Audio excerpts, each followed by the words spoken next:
Hello বন্ধুরা, আসসালামু আলাইকুম। ডিডিম কিচেনে আপনাদের স্বাগতম। আজকে আমি দই বানিয়ে দেখাবো আপনাদের। পয়লা বৈশাখ উপলক্ষে দই বানিয়ে দেখাবো। তা আপনারা দেখতে থাকুন। প্যানটা বসিয়ে দিলাম। এইবার ছেঁকনি নিয়ে এসে দুধটা ছেঁকে দেবো। দুধটা ছেঁকে দিচ্ছি, নাহলে দুধের ভিতরে অনেক ময়লা টয়লা থাকতে পারে, এই কারণে দুধটা ছেঁকে দিচ্ছে। তা 2 কেজি দুধ, দেখেন বন্ধুরা, 2 কেজি দুধ একদম প্যানটা ভরে গেছে, প্যানটা একবার কানায় কানায় হয়ে গেছে। এখন এই দুধ জাল করে 2 কেজি দুধ জাল করে 1.5 কেজি বানাতে হবে। বন্ধুরা দেখেন, দুধ জ্বালাইয়ে 2 কেজি দুধ জ্বালাইয়ে 1.5 কেজি বানাই ফেলেছে। এইবার হলো ওর ভিতরে একটু গুঁড়ো দুধ দিয়ে দেবো। গুঁড়ো দুধ দিলে দইটা জমে ভালো।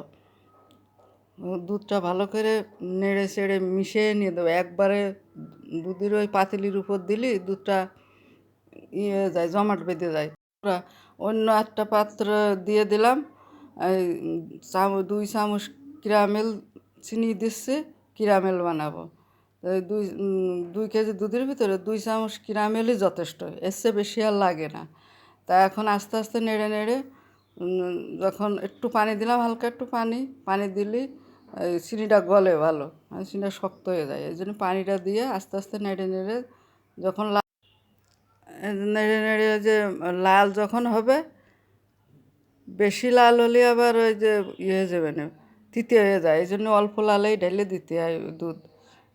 দুধ ঢেলে দিয়ে এই যে দুধটা ঢেলে দিলাম।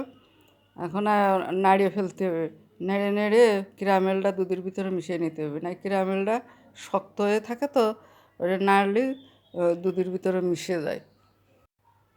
ক্যারামেলটা যে দুধের ভিতর ঢেলে দিলাম, দিয়ে নাড়িয়ে মিশিয়ে নেব। দেখেন বন্ধুরা, ক্যারামেল দেওয়ার পরে চিনি দিছি, গুঁড়ো দুধ দিছি, দিয়ে দেখেন এখন হয়ে গেছে জাল। কি সুন্দর রং হয়েছে, দই বসানোর মতোই রং হয়ে গেছে। এখন টক দইটা পাতিলি একটু মাখিয়ে নেব, চারপাশ ঘুরিয়ে টক দইটা পাতিলি মাখিয়ে নেব। নেওয়ার পরে সুন্দর করে মাখিয়ে নেব চারপাশ ঘুরিয়ে ঘুরিয়ে। এই তো হয়ে এলো। এখন এই যে ওই টক দইয়ের ভিতরে একটু দুধ দিয়ে ভালো করে নেড়ে ছেড়ে কাঁটা চামচ দিয়ে ভালো করে মিশিয়ে তারপরে দিয়ে দেবো ওই দুধের ভিতর ঢেলে। টক দইটা দিয়ে দুধের ভিতর ঢেলে দিয়ে তারপরে দুধটা পাতিলি ডাল।